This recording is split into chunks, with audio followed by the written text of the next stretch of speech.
Friends, welcome to honey collections. ఈ రోజు అయితే సరికొత్త కలెక్షన్ అయితే మేము ముందుకు వచ్చాను ఫ్రెండ్స్.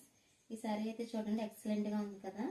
సారీ చూడండి, గ్యాప్ బార్డర్ అయితే చూడండి, డిజైన్ చాలా బాగుంది. దీనికి గ్యాప్ బార్డర్ వచ్చింది, దీనికి జరీ అంచు అయితే వచ్చింది. చూడండి, దీని colour grey colour and wine combination తో అయితే ఉంది. నెక్స్ట్ సెకండ్ కలర్ వచ్చేసి light lemon yellow dark green. Next colour చూడండి, ఈ కలర్ కాంబినేషన్ అయితే ఎక్సలెంట్ గా ఉంది కదా sari colour. Next fourth colour వచ్చి చూడండి, లావెండర్ అండ్ పెసర గ్రీన్ కలర్.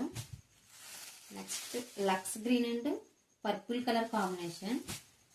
నెక్స్ట్ వన్ వచ్చేసి కనకాంబరం కలర్ అండ్ డ్రామా గ్రీన్ కలర్ అయితే కాంబినేషన్ అయితే వచ్చింది. దీని బ్లౌజ్ అయితే చూడండి ఫ్రెండ్స్, నేను వేరే బ్లౌజ్ అయితే పేరప్ చేశాను. దీని బ్లౌజ్ కి అయితే ఓన్లీ జరీ లైన్స్ వచ్చి దీనికైతే ప్లెయిన్ అయితే వచ్చింది బార్డర్. దీని కాస్ట్ వచ్చి ఓన్లీ 699 ఫ్రెండ్స్, ఫ్రీ షిప్పింగ్. నా ఛానల్ కనుక ఎవరైనా సబ్స్క్రైబ్ చేయకపోతే ప్లీజ్ సబ్స్క్రైబ్ చేయండి, లైక్ చేయండి, షేర్ చేయండి. Thank you friends.